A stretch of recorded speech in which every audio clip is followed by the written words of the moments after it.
দণ্ড কারণ নৈমেশ্বরণ পঞ্চবটী বনে বিচ্ছা ভেদা তবে যে রাবণের নাট্যটা যাবে। আমি তোকে ওই দণ্ড কারণ নৈমেশ্বরণ পঞ্চবটী ইচ্ছা বেড়ে যেতে দেব না। সুপ্রভা তুমি আমার ইচ্ছা ভবনে যেতে দেবে কিনা? বলছি তো না না না।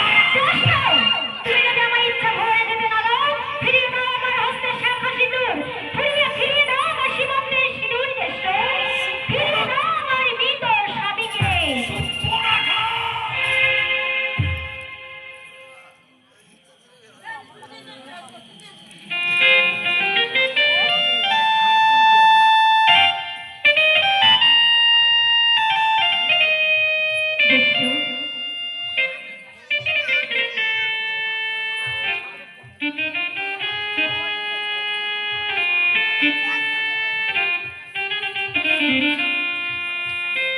সুপ্রভা বলে জ্যেষ্ঠ, আমি পারবো না তোর হস্তের শঙ্খপলয় ফিরিয়ে দিতে, পারবো না তোর সীমন্তের সিঁদুর ফিরিয়ে দিতে, পারবো না তোর মৃত ছবি ওই চমের তরি জ্যেষ্ঠ, নাই যদি পারো আমার শাখা ফিরিয়ে দিতে, নাই যদি পারো আমার সীমন্তের সিঁদুর ফিরিয়ে দিতে, নাই যদি পারো আমার মৃত স্বামীকে ফিরিয়ে দিতে, তবে দাও জ্যেষ্ঠ দাও, আমার দাও অনুমতি, আমি যাব পঞ্চবটী বনে। সুপ্রভা হ্যাঁ জ্যেষ্ঠ। তবু তুই পঞ্চবটী বনে যাবি? হ্যাঁ। বল কোথায় গেলে তোর মনের আনন্দ আসবে, কোন দিকে গেলে তোর মনের শান্তি হবে?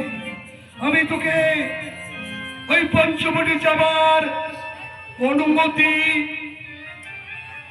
দিলাম। জ্যেষ্ঠ, বেশ জ্যেষ্ঠ বেশ, এই মুহূর্তে তোমার অনুমতি নিয়ে আমি ছুটে যাব সাগরের ওই পারে পঞ্চবটী বনে।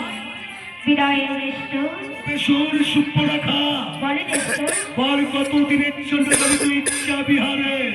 জ্যেষ্ঠ, আমি যাচ্ছি সপ্তম দিনের জন্য। সপ্তম দিন যেদিন পূর্ণ হয়ে আসবে, ফিরে আসবো এই স্বর্ণ লঙ্কার বুকে। তোকে আমি একাই যেতে দেবো না সুপ্রভা। জ্যেষ্ঠ, ওর সঙ্গে যাবে আমার দুই ভ্রাতা হর আর দূষণ। সপ্তদিন মনের ইচ্ছা ভ্রমণ করে ফিরে আসবি স্বর্ণলঙ্কা।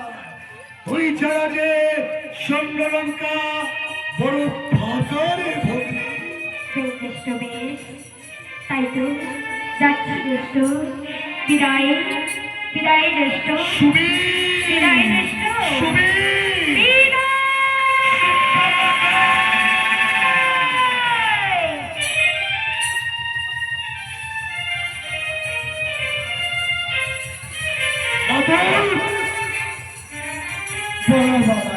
সুপ্রভা যে বিধবায়ের কথা সুপ্রভা জানলো কি করে?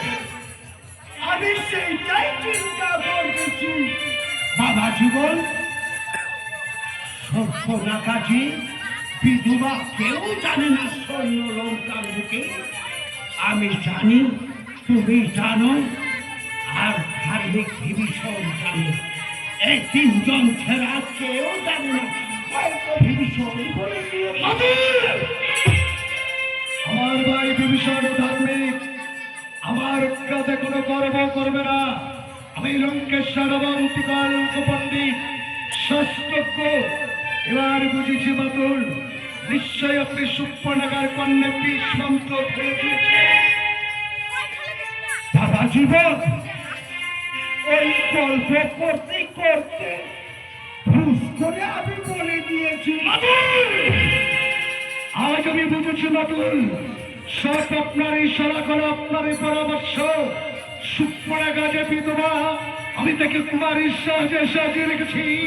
এ কথা আপনি সুপ্রভার করতে দিয়েছেন, না এত বড় আঘাত সুপ্রভা আমায় করতে পারত না। যাবার সময় আপনাকে সাবধান করে দিয়ে যায় বাতুল।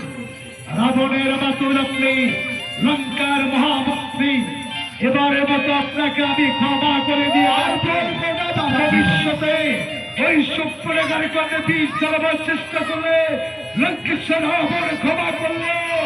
লঙ্কেশ্বরের হাতের গর্ব আপনার ক্ষমা করবে না।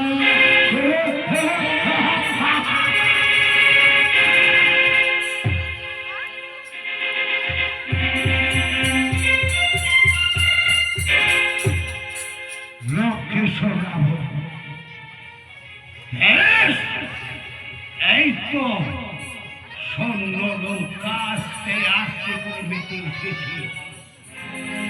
সর্বনাকা যাবে পঞ্চবটির বনে। সুন্দর সুন্দর সেই সর্বনাকা দিয়ে পায়ে কাটা তুলব আর স্বর্ণ লঙ্কাকে ধ্বংস করে থেকে করব মহারানী। আর আমি হব স্বর্ণ লঙ্কার রাজা।